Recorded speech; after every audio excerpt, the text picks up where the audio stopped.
Welcome to Transform Now, brought to you by SSNC, where we explore the future of work through the lens of AI. Across industries, leaders are rethinking strategy, culture, and operations to harness AI's full potential. This podcast gives you the insights and ideas to transform your organization, stay competitive, and thrive in a world driven by change. Let's get into the show. Hello, everybody. Welcome to the Transform Now podcast. I'm your host, Michael Marchuk. And I'm Brad Hairston. And this is our weekly pulse check of AI and automation news. As we do every week, we check and see what's going on in the world through some interesting news articles. And Brad, we've got a number of them for you today that we'll have some good discussion about. You ready? No doubt. Let's do it. And so the first one is from Forbes. Apple briefly unseats NVIDIA as world's largest company. Now, we've talked about these large companies doing their things for a long time. Battle of the models, the battle of who's got AI, different, whatever. This is interesting because neither of these companies have to worry about brand recognition, but they are vying for that top spot. What's going on here with the world of valuations? Because NVIDIA is producing all kinds of amazing chips that all of these AI companies are using. And Apple, they haven't really released a whole lot of new stuff related to their iPhones. So how are these things working out? Is NVIDIA just becoming less valuable? NVIDIA may have lost a little steam, but it's still one of the largest companies in the world and probably will continue to be so for the time being. But the article is pointing out an interesting thing that on last Friday morning, for about 90 minutes, Apple was the largest company on the earth. And for once in a long time, it wasn't an AI company. It was a company that sells phones. Right. I'm not calling Apple an AI company. They probably don't like that. But look, we know what Apple is all about, right? There are various views on this. Is Apple really roaring back, or is NVIDIA just experiencing a little like a rough trading day? I don't think people are quite ready to say that NVIDIA has lost their way or that Apple is surging. Really, the bottom line, both companies individually are still worth more than the GDP of the UK or India. It's amazing. So it's really incredible to think about how large they are. Now, Apple is up 23% year to date, so that's worth noting.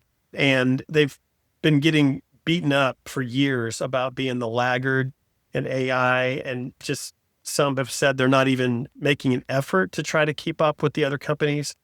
Again, they've got iPhones. As long as they have that, I think they're good to go. But there are some things that have happened this year that I think are notable. Some of these I just found from some other research. They're not mentioned in the article, but we have talked in recent weeks about, or actually this goes back to January, the big deal they signed with Gemini to reconfigure and rebuild Siri.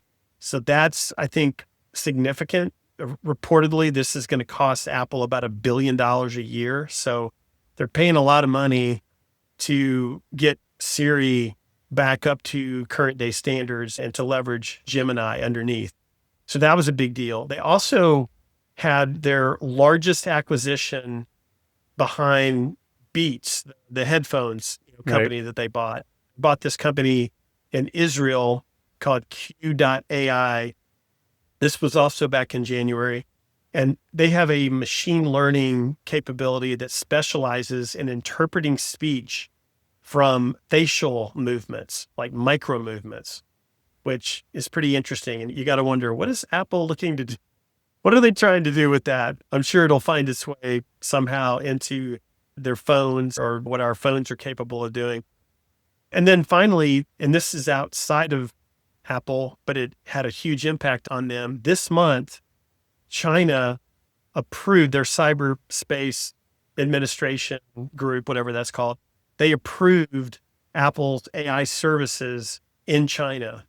And it was tied to this deal that was done with Alibaba and their integration with iOS and everything else. So that's another significant deal when Apple is now free to use no issues from the Chinese government. Think about the impact of being opened up freely to every user in China, and most of whom probably Exactly. have an iPhone.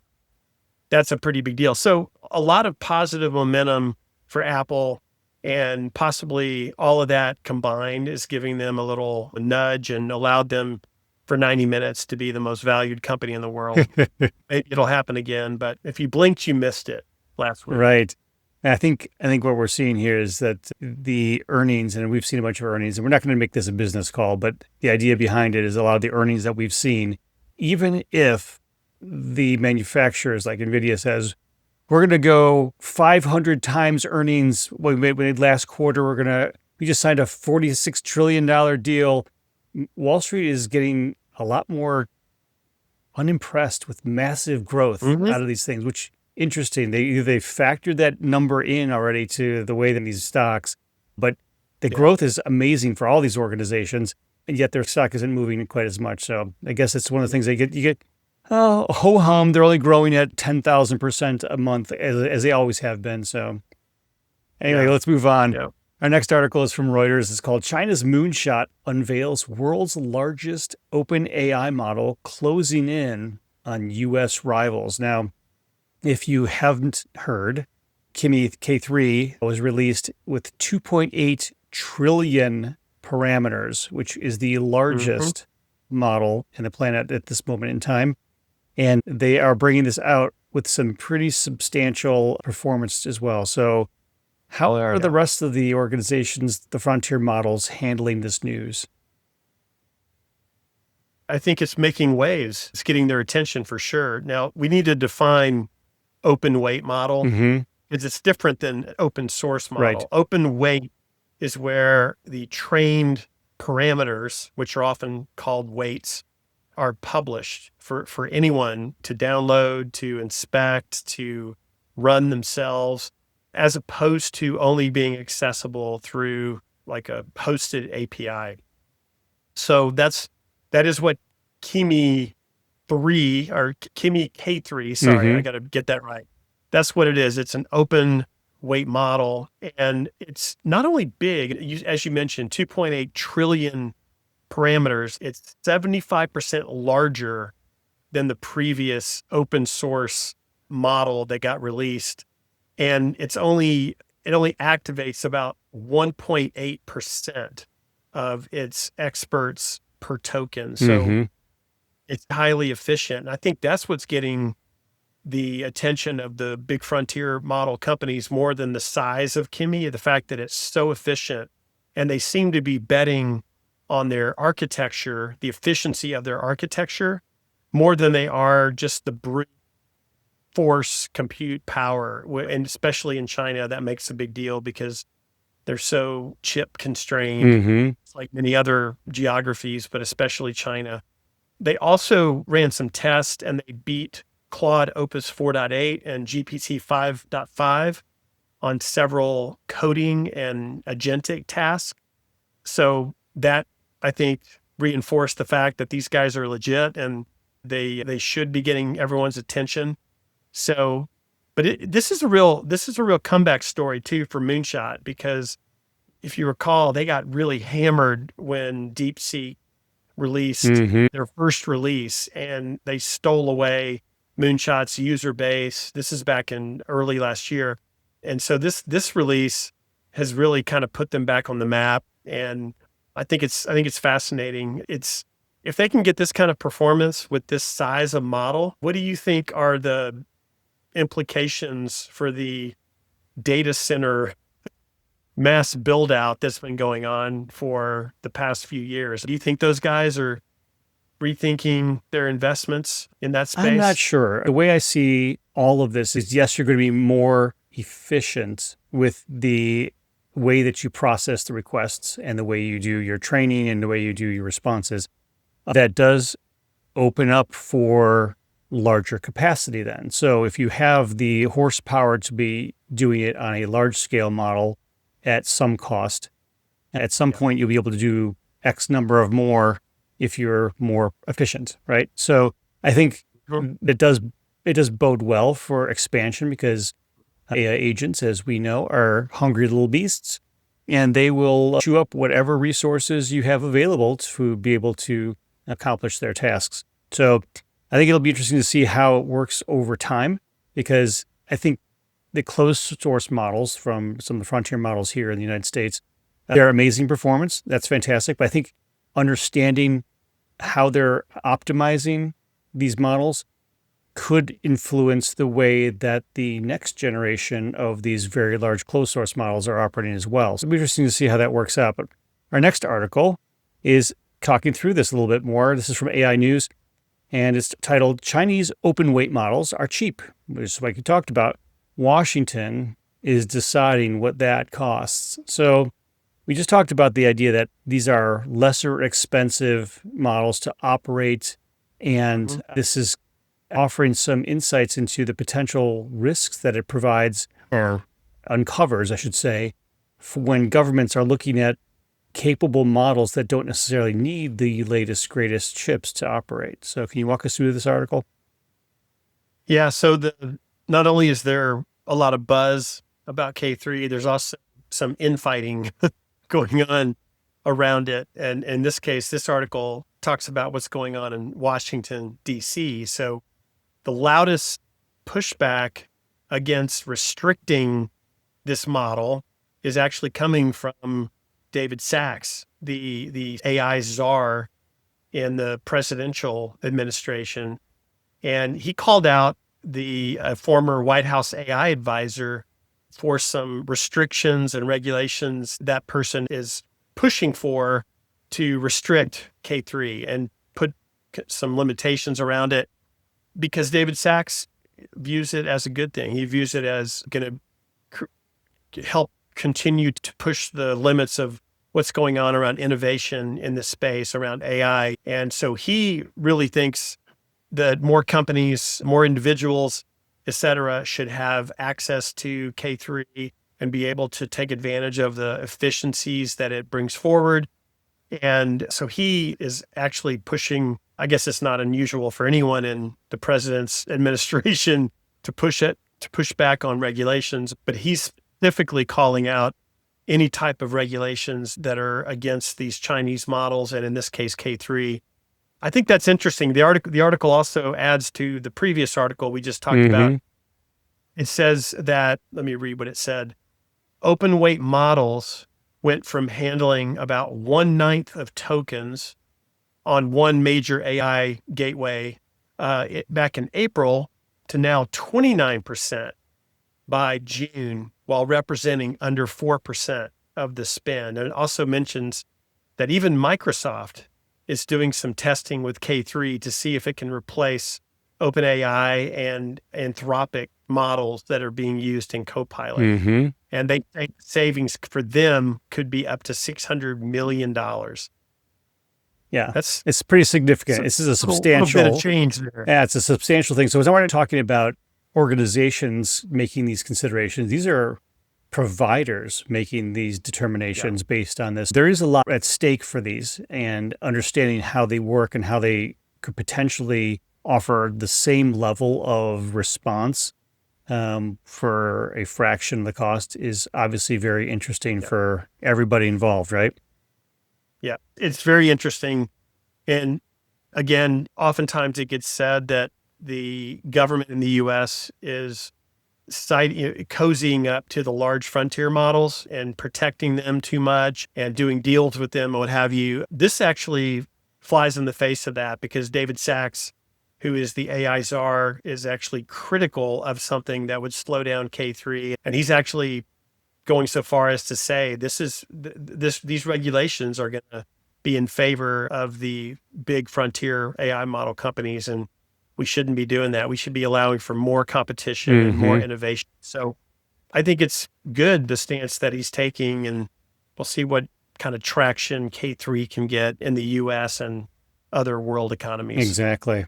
Speaking of government, our next article is from McKinsey, and a very interesting article on public sector. So the title of this article is, How Can the Public Sector Meet the AI Moment? So while we've talked a lot about governments and the regulation of AI, we really haven't talked too much about how governments using or could potentially leverage AI to offer services to the citizens in a better fashion. So this article covers a lot of very interesting ground on this. How are they doing this? Let me first say, it's interesting that this is a McKinsey article on public sector. We've actually had people from McKinsey that focus on public sector on the podcast going back a few years. But it is interesting. They have done analysis on the maturity of the public sector in the AI space. They score Pretty 26 low out of 100 on the readiness index versus a 35 global average. And then other sectors like retail are up in the 40s. So they're definitely behind. Yeah, their readiness is behind. McKinsey's assessment is it's not because they lack the tools, it's because of procurement and rigidity in the workforce and data that is not centralized, it's siloed, it's hard to get to. The one thing that they did call out in this piece that I thought was interesting is they make a case for domain-led end-to-end AI programs versus programs that are built around like isolated use cases. That's what they see in public sector. But they said McKinsey makes the point that about 70% of the domain-led end-to-end programs actually get to production, whereas only 30% of the ones built around isolated use cases get there. I think that's interesting, not just for public sector, but I can see that being applicable to the private sector as well. What I thought was interesting, one of the parts of this article talked about the skepticism about the adoption part, though. And they said 1 in 5 public sector employees expects AI to be meaningful in their daily work. And that's surprising. And the industry average here is 71%. So it's very interesting to see how much of a wet blanket the employees feel that AI won't help them much in their environment. Yeah, the trust level appears to be extremely low in the public sector in particular. And that speaks to the importance of change management, right? Communication and training. And McKinsey says in the report that for every dollar spent on the tech, companies or agencies in this case should spend $5 on change management. Does that ratio surprise you, Michael? It's a rhetorical question, but it does not surprise me. Yeah, that is true, I think, of any company, but especially in the private sector. They've got to do more education and really get more buy-in and more trust in the technology. And certainly that's lacking. Yeah, I don't know that we learned a ton of new information from this article. No. To me, it just kind of reaffirms what we've been hearing and seeing in previous years, which is disappointing. That's my thought, and why we brought it up is because things haven't changed. And because we talk about this week after week about one industry being disrupted after another, and the rate of change for not only the technology itself, but the new adoption that people are finding ways to make this work for them in very creative ways. And yet, in the public sector where it could do, I would argue, probably the most good in terms of the citizens, we're seeing such a laggard mentality behind this. And so I'm hoping that at some point that's going to turn itself around. I'm sure it's not universal. There are some countries that are taking this on in a different way and are actually approaching it with a very open, liberal mindset. But I think there may just be some baggage, if you will, on larger government agencies and larger governments across the globe that may be difficult to get past initially because of the baggage they're carrying. Yeah. Yep, I agree. All right. Speaking of baggage, not actually, MIT Technology has a very interesting viewpoint that they uncovered as part of what Anthropic identified in their Claude model. When I thought this was actually fascinating, looking into the quote unquote brain of how Claude interprets things. And now we've always seen on a number of these frontier models where they say they're thinking and maybe they expose what they're thinking and whatnot. This takes it a step further in the pre-thought method. the sort of unspoken thoughts that are happening behind the scenes inside of Claude's processing. So what happened? What did they find? This actually relates directly to the previous article, I think, in terms of trust and building trust. And in this case, Claude, there's this hidden layer inside Claude where you can apparently watch what it's thinking before it speaks. And the only thing I can say is, first of all, I don't know who has that much time on their hands and they want to actually look at what the model's thinking before it speaks.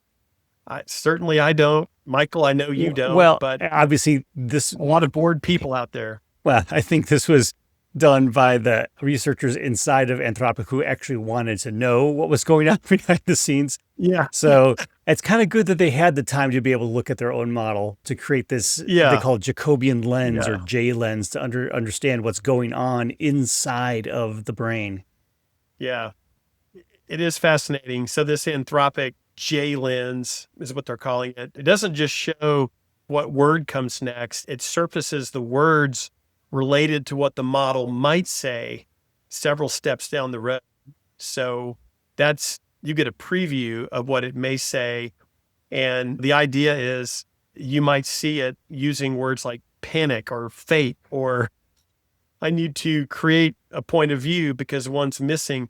Whatever it says, that may give you food for thought about how much stake you're going to put in the response that comes, or maybe it causes you to change the prompt or edit it in some way or say something to the model to prevent it from creating something or getting creative when you don't want it to be. So Anthropic and other researchers are careful not to basically say, this is a form of it being conscious. This is really evidence that Claude is becoming more conscious. So they're not going that far, but it is interesting. I guess in certain cases where accuracy is absolutely essential in something that you're getting out of Claude, it's not just giving you ideas for something you're creating or generating yourself, but if it's something where you're asking it to interpret a legal document or something that is other form document that's regulated, I could see maybe having that ability to look in and understand what it's looking at and what it's thinking about. But again, I just don't know who has the time to try to take a look at what the brain is thinking before they evaluate output. Well, thankfully, the Anthropic researchers do, because I think it'll help them revise and refine their Claude model as they continue to expand its capabilities. So understanding how things work deep inside the brain is actually a good place to start, because that potentially offers them some clues as how they could tweak or tune or optimize for specific use. So it's interesting. Obviously for us, it's just like an interesting anecdote, but doing the work to help improve these models, I think it's a very interesting lens inside there that they didn't have before to see what's going on and be able to plan for that. Yeah. So our last article, as we always do, is a fun one. And this kind of gets back to something you and I have talked about a number of times. This is from CNET.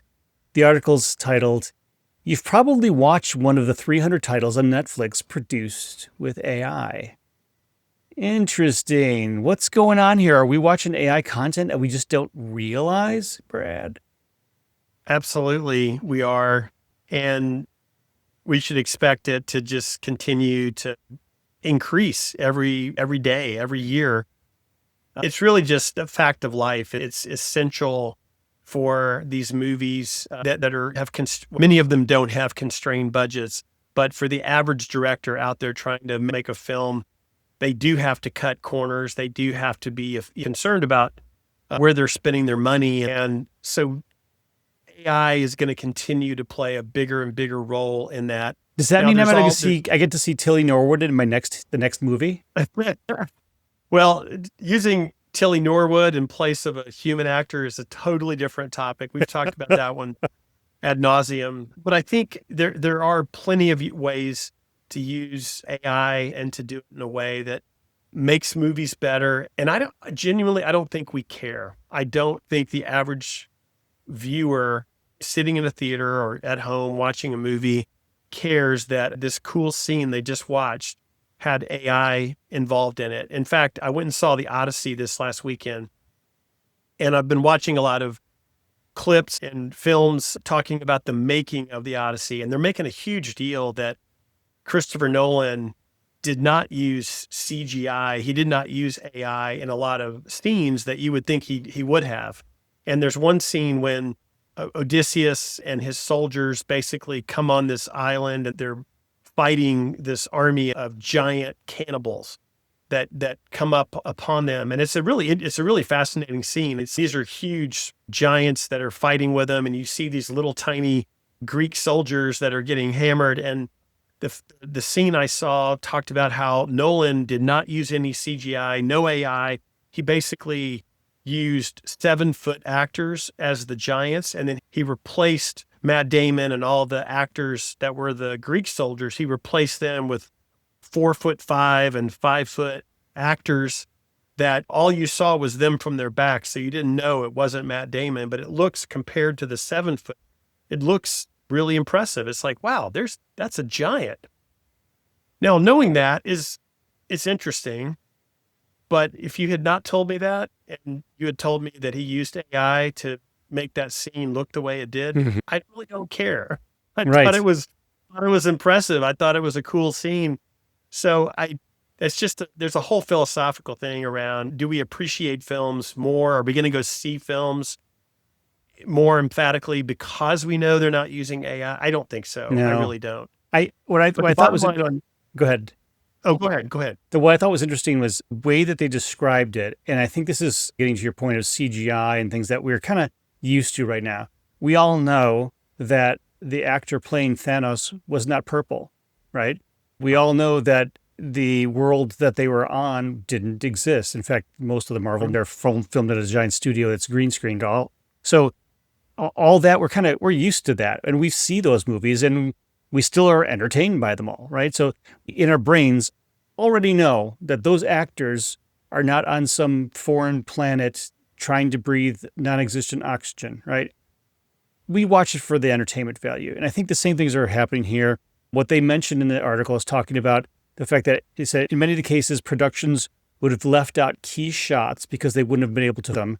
They offered some creativity to be able to capture shots they just couldn't get any other way without being complex and costly, as you mentioned earlier, to cut corners, to get those same kind of shots in any other way. So I think there's going to be this natural combination that we've seen already. And again, I use the Marvel movies because we all see that as CGI and we're okay with it. And I think we're going to see that same thing where AI and CGI and real human actors are going to be engulfed in these scenes.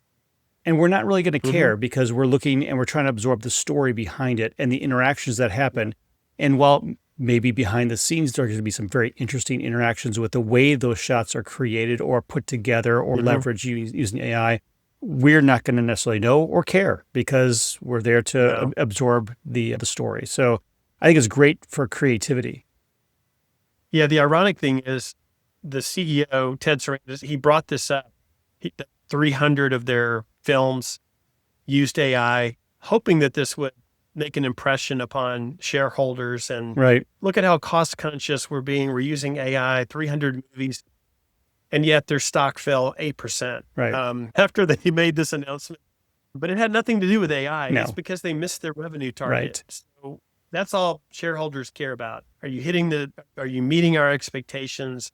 AI or no AI? That's really what they care about. And so I wouldn't say it backfired, but it certainly did not accomplish what he was hoping it would accomplish.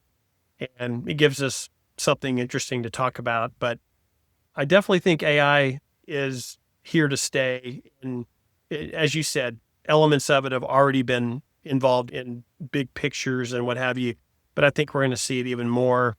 And especially in the independent films, they can't afford Tom Cruise to come and be their lead actor in a role or what have you. Their budgets are much more constrained, and they're going to have to take advantage of AI. And as we know, Ben Affleck and his buddies created an AI company that independent filmmakers and others are starting to leverage. And so, yeah, it's just part of the fabric of entertainment going forward. Yeah. I think to your point about Netflix specifically, and the fact that they didn't make their numbers because the subscriber counts and because of the watch time, I think there's going to be this insatiable desire to consume.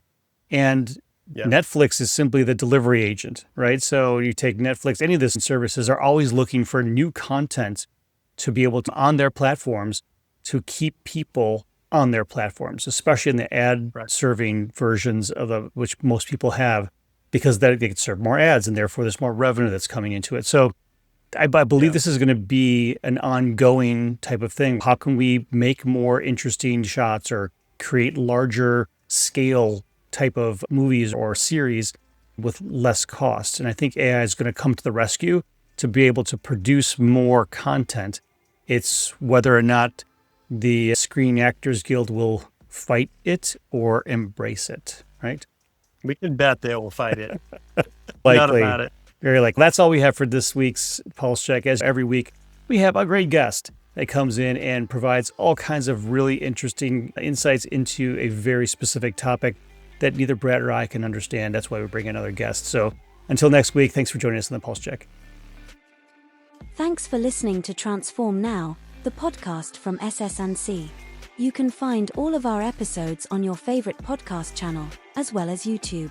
To stay on top of the hottest topics in the world of agentic automation, subscribe now. The future of work is here.